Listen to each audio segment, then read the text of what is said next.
Donc moi, je parle de l'athlétisme, mais c'est pour comme ça au foot et dans n'importe quel sport.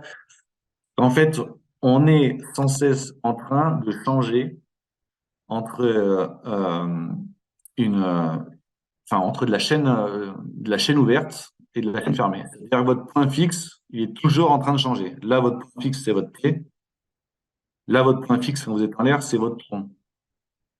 Là, c'est votre pied, là, c'est votre tronc. Et à partir du moment où vous avez des temps de contact au sol de 100 millisecondes et que 100 millisecondes plus tard, il n'y a plus rien, votre point fixe, il a changé en très très peu de temps, bah, l'ischio, c'est lui qui va prendre une secousse énorme, mais vraiment monumentale, et que vous ne pourrez jamais reproduire en salle de musculation, en salle de prépa physique, enfin, en salle de kiné. Et donc, c'est ce changement en fait de chaîne ouverte, chaîne ouverte, chaîne fermée, qui fait que c'est extrêmement violent.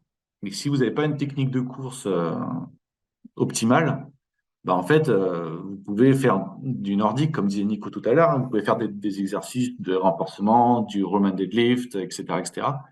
Mais si la coordination motrice elle est pas bonne, bah en fait, ça casse pas. Et il n'y a pas que le renforcement, il y a aussi la fatigue, il y a aussi l'alcool, l'inflammation en général, etc. Pour moi, il y a trois types de sprinters. Il y a les pousseurs, les rebondisseurs et les griffeurs. Marco, donc, si vous l'avez compris, si vous avez écouté ce qu'il a dit, il est sur une catégorie de pousseurs. Euh, et pour chacun, en fait, de ces profils, ils ont des particularités. Alors évidemment, il faut pas mettre des gens dans des cases, mais c'est un petit peu pour schématiser, on va dire, les patients, les clients que vous pouvez avoir. Donc les pousseurs, c'est des personnes qui peuvent accélérer très très fort, 60 mètres, voire moins. Ils peuvent avoir un léger cycle arrière parce qu'en fait, ils confondent la poussée et le placement de leur tronc. C'est-à-dire qu'en fait, quand leur buste se redresse, le bassin ne suit pas le buste. Le bassin reste en arrière et le buste se redresse. C'est ce qu'on voit en fait principalement chez les footballeurs, où on voit en fait le tronc qui a, je sais pas si on voit mes doigts là, mais le tronc qui est penché, le bassin qui suit, et en fait quand le buste se redresse, le bassin ne suit pas. Et c'est là où en fait passe un cycle arrière.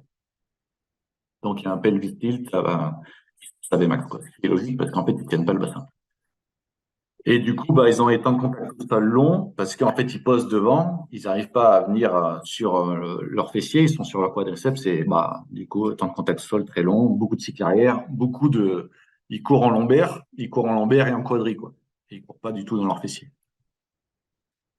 Les rebondisseurs, donc eux, c'est les kangourous, en fait, c'est ceux qui ont du pied. Nous, en athlète, en fait, c'est plutôt ceux qui sont bons sur 200 et sur 400. C'est des temps de contact au sol très, très courts, hein. Ils n'arrêtent pas de rebondir et c'est pas forcément des très, très gros partants, par contre, parce qu'ils ont peut-être un peu plus de mal à pousser au démarrage. Et il y a les griffeurs, c'est eux où en fait ils arrivent à vraiment utiliser leur extenseur de hanche.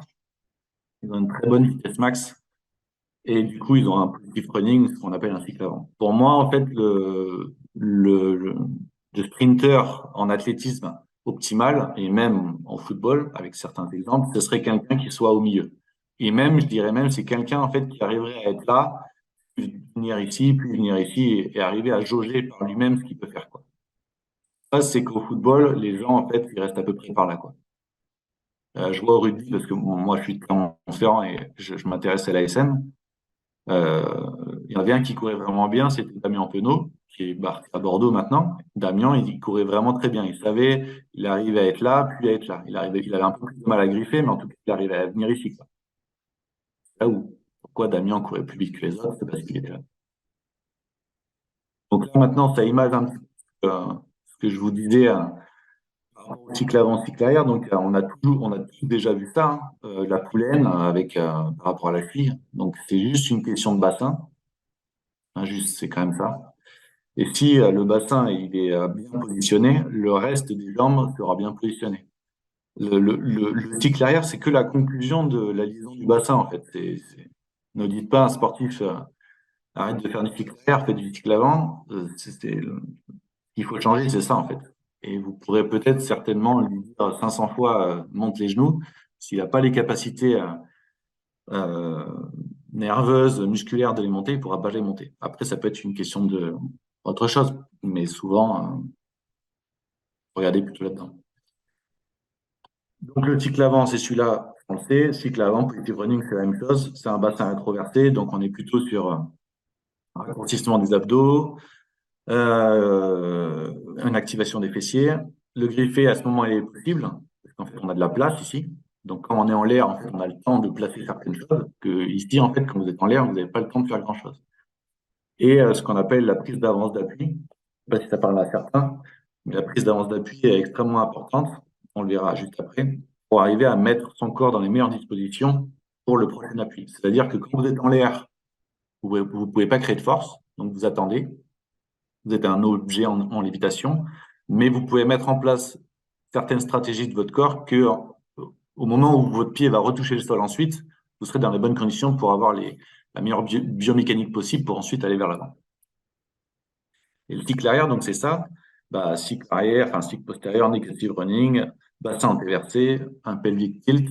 Le griffé, il n'est pas possible. On est directement à l'intérieur du quadri, là, on est bien freiné en quadri. Et le risque de blessure est beaucoup plus important parce que vous travaillez dans vos lombaires et dans votre ischio et vos fessiers ne sont pas activés. C'est quoi la prise d'avance d'appui? La prise d'avance d'appui, c'est que peu importe hein, que ce soit à l'accélération, à la vitesse max, là j'ai pris la vitesse max, quand vous avez votre pied qui touche le sol, donc là c'est la ligne bleue, le but, c'est d'avoir votre genou opposé qui est déjà engagé vers l'avant, c'est-à-dire la masse de votre jambe libre s'engage déjà vers l'avant pour alléger cette jambe-là. Et pour moi, le coureur qui court le mieux actuellement, celui que j'ai vu le mieux courir avec Carl Lewis devant Bolt, c'est Marcel Jacobs. Marcel Jacobs n'a pas battu